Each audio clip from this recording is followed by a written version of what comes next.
देश के खिलाफ एजेंडा सेट करने की कोशिश करेंगे, 15 मिनट आपको सुनना पड़ेगा और जवाब देना पड़ेगा। 15 मिनट विपक्ष में बैठे हुए हैं, अगर आप नैतिकता भूल जाएंगे तो आपकी नैतिकता आपको याद दिलानी पड़ेगी।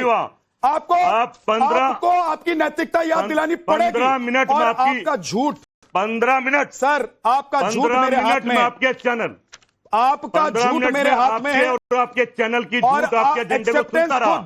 जयराम रमेश आपसे बर्दाश्त नहीं हुआ। एक सेकंड एजेंडा आप लोग चलाते हैं, बताइए भारत का नुकसान आप कर रहे हैं, बताइए कैसे नुकसान आप कर रहे हैं, बताइए कैसे हैं। अरे भाई आप झूठा एजेंडा चलाते हैं, बताइए ना कैसे झूठा एजेंडा चलाते हैं, बताइए ना कैसे। मुनीर को बुलाए नहीं, अरे बताइए कैसे, अरे वो खाना खा रहा है। जगदीश शर्मा बताइए कैसे आपके एजेंडों के आपको बताइए झूठा एजेंडा न भारत या विद्यानाम से क्या चला रहा है। मैं आपको आपकी पार्टी को आपके नेता को एक्सपोज कर रहा हूं, मैं आपको आपकी पार्टी को आपके नेता को एक्सपोज कर रहा हूं, मैं खुलकर कह रहा हूं कि मैं कांग्रेस को एक्सपोज कर रहा हूं, मैं खुलकर कह रहा हूं, मैं ताक ठोक कर कह रहा हूं, मैं दावे के साथ कह रहा हूं, मैं प्रूफ के साथ कह रहा हूं कि मैं कांग्रेस को एक्सपोज कर रहा हूं, चैनल को एक्सपोज कर रहा हूं, मैं खुलकर कह रहा हूं। मैं आपके पास डिफेंस है तो बताइए, आप बताइए जयराम रमेश ने पुराने प्रेस नोट को उठाकर आज देश को क्यों गुमराह किया। पहले इसका जवाब दीजिए जगदीश शर्मा, समझो आप इसका जवाब दीजिए पहले कि आज जयराम रमेश ने पूरे देश को गुमराह क्यों किया। इसका जवाब है आपके पास तो बोलिए। राहुल गांधी प्रधानमंत्री मत दीजिए, भाषण मत दीजिए। राहुल गांधी प्रधानमंत्री बनेंगे जब देख लेंगे, पहले ये बताइए। चलेगा नहीं। अरे सर राहुल गांधी को प्रधानमंत्री बनाने के लिए झूठ फैलाएंगे, राहुल गांधी को प्रधानमंत्री बनाने के लिए झूठ फैलाएंगे आप राहुल गांधी को प्रधानमंत्री बनाने के लिए झूठ फैलाएंगे और ये झूठ फैलाकर देश की जनता आप पर भरोसा करेगी। अगर आपको ऐसा लगता है तो आप कर लीजिए। जगदीश शर्मा, हमेशा मोदी, मेरे सवाल का जवाब है मोदी को आप कुछ भी कहिए मुझे मोदी की बुराई कराते हैं, आप मोदी को कुछ भी कहिए मुझे फर्क नहीं पड़ता। बड़े दुश्मन है आप, सरकार को कुछ भी कहिए मुझे फर्क नहीं पड़ता। बड़े दुश्मन है आप, सरकार को कुछ भी कहिए मुझे फर्क नहीं पड़ता है। लेकिन जब बात आती है राष्ट्रवाद की, जब बात आती है देश की, जब बात आती है पाकिस्तान की और जब बात आती है आतंकवाद की, तब आप लोग कुछ कहते हैं तो मुझे फर्क पड़ता है। क्योंकि मैं पत्रकार होने से पहले, एक चैनल में काम करने से पहले इस देश का नागरिक हूं और आपको अगर आपको इससे दिक्कत है तो आप अपना इलाज करवाइए।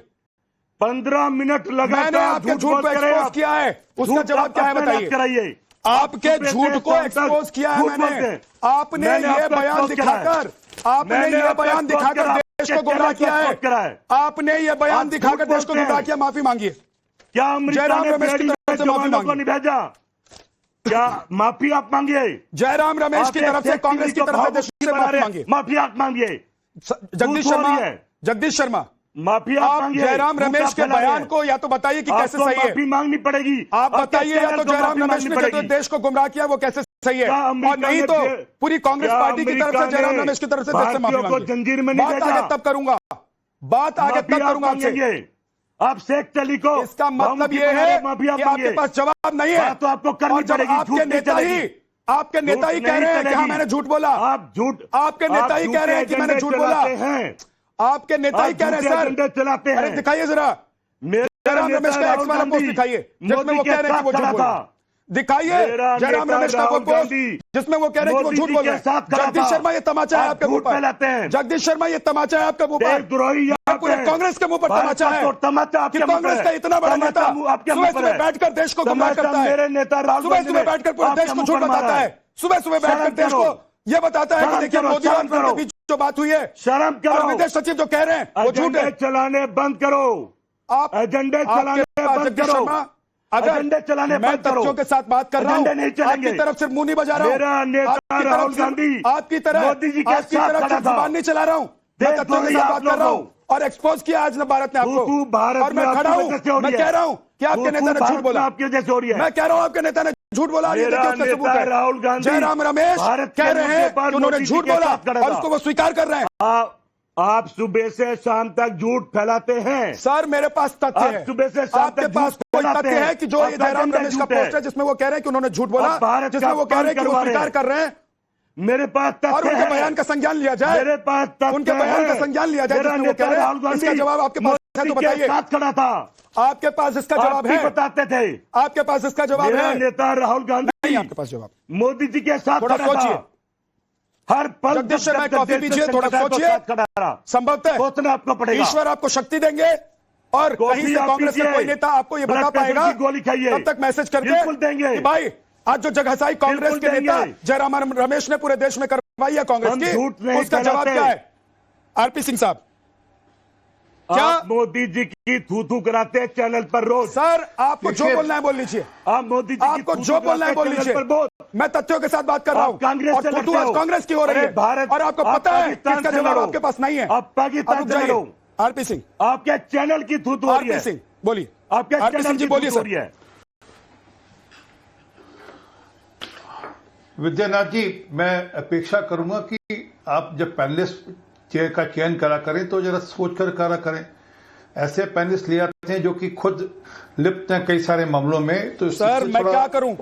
आरपी सिंह सर, चयन करने से पहले आरपी सिंह सर, आपकी team, RP Singh ji sir, मेरे साथ दिक्कत ये है कि भाई अगर मैं आज जयराम रमेश को भी बिठाता, अगर सर मैं आज जयराम रमेश को भी बिठाता चैनल पे, तो उनका भी तुम्हारी अरे एक मिनट रुकिए, विद्यानाथ जी एक मिनट रुकिए, लेकिन पर्सनल मत होइए। अरे मैं इसका जगदीश जी पर्सनल मत होइए प्लीज, इनको थोड़ा एक्सपोज कर दूं मैं। रुकिए, मुद्दे पर रहिए की बात ही नहीं है। अरे ये देश का मामला है, देश का मामला है। आरपी सिंह साहब पर्सनल है, मैं बिल्कुल इसकी इजाजत इनसे क्या अपेक्षा करते हैं? मुद्दे पर मैं आपको बता रहा हूँ, आपको शर्म आनी चाहिए। जगदीश जी आप भी पर्सनल नहीं होंगे, आरपी सिंह आप भी पर्सनल नहीं होंगे, नहीं तो मुझे मजबूरन आप दोनों का ऑडियो डाउन कराना पड़ेगा। पर्सनल कोई नहीं होगा, मुद्दे पर होगा। आरपी सिंह जी मुद्दे पर बोलिए। जी विद्यानाथ जी, देखिए मूल बात यह है कि कांग्रेस लगातार झूठ परोस रही है और किसी एजेंडे के तहत झूठ परोस रही है। ये जो कांग्रेस ने कम्युनिस्ट पार्टी ऑफ चाइना को अंगूठा काट कर दिया था ना, उसके कारण से ये लगातार झूठ परोसते हैं। राहुल गांधी अपना अंगूठा काट कर देकर आए थे, करारनामा साइन कर आए थे और उसके एवज में राजीव गांधी फाउंडेशन में पहले कुछ पैसे भी आए थे। तो ये सारा का सारा वो तो खाते में दिख गया, पता नहीं बाकी क्या क्या है क्या क्या नहीं, सब कोई पता नहीं है। परंतु दिख गया है कि इनको पाकिस्तान का एजेंडा चलाना है, इनको वो एजेंडा चलाना है जिससे इनकी खबरें वहां पे गाई जाए, इनका गाना पाकिस्तान में गाया जाए। थू कर रहा पूरा देश। आप जगदीश जी प्लीज ऐसे मत कीजिए। अच्छी बात, जब आप बोल रहे थे कोई पैनल का दूसरा व्यक्ति नहीं बोल रहा था, बाकी मेहमान रह जाते हैं, ऐसे में उनको वक्त नहीं मिल पाता है। आज मैंने आपको शुरुआत में ही पूरा वक्त दिया। जगदीश जी अगर आपको काउंटर करना है थोड़ा इंतजार कीजिए, उंगली उठाइएगा, मैं आपके पास आऊंगा। आरपी सिंह जी को कंप्लीट करने दीजिए। आरपी सिंह जी बोलिए। ठीक है, तो ये पाकिस्तान का एजेंडा चलाते हैं यहाँ पर और पाकिस्तान के बिहार पर, और जो चाइना इनको फीड भेजता है उसके हिसाब से यहाँ बोलते हैं। इसलिए उन्होंने सुबह सुबह झूठ बोला और पकड़ा गया उनका झूठ। अरे इनको देश के जो हमारे सचिव हैं एक्सटर्नल अफेयर के, उनके ऊपर यकीन नहीं है, विक्रम मिस्त्री पर यकीन नहीं है, ये झूठ पर यकीन करेंगे। इनको जो फीड वहां से चाइना से या पाकिस्तान से मिल गया उसको यहाँ गाना गा देंगे। अरे उन्होंने बड़ा स्पष्टता से कहा कि हमारी द्विपक्षीय है मामला, हम किसी और देश को बीच में अलाउ नहीं करेंगे बातचीत करने के लिए। लेकिन आरपी सिंह जी विपक्ष अगर कह रहा है सर्वदलीय बैठक बुला लीजिए तो बैठक बुलाने में दिक्कत क्या है? उसकी ऑफिशियल प्रेस स्टेटमेंट, उसकी विपक्ष का फ्रस्ट्रेशन समझ में आ रहा है, लेकिन सरकार को सर्वदलीय बैठक बुलाने में क्या दिक्कत है? कुल मिलाकर 20 दिन बाद 20 दिन बाद मानसून का सेशन है और जो ब्रीफ प्रधानमंत्री जी ने जो बातचीत हुई डोनाल्ड ट्रंप जी के साथ, उसके पूरा का पूरा ब्रीफ जो ये सर्वदलीय दल की जो टीम गई थी विदेश में, उन सबको था, जिसमें कांग्रेस के भी एमपीज थे, कांग्रेस के भी 5 एमपीज थे, बाकी दलों के भी एमपीज थे। उनसे ब्रीफ ले लेना। अपनी पार्टी में बात करते नहीं, ये शशि थरूर जी से बात करते नहीं, ये मनीष तिवारी जी से बात करते नहीं, ये सलमान खुर्शीद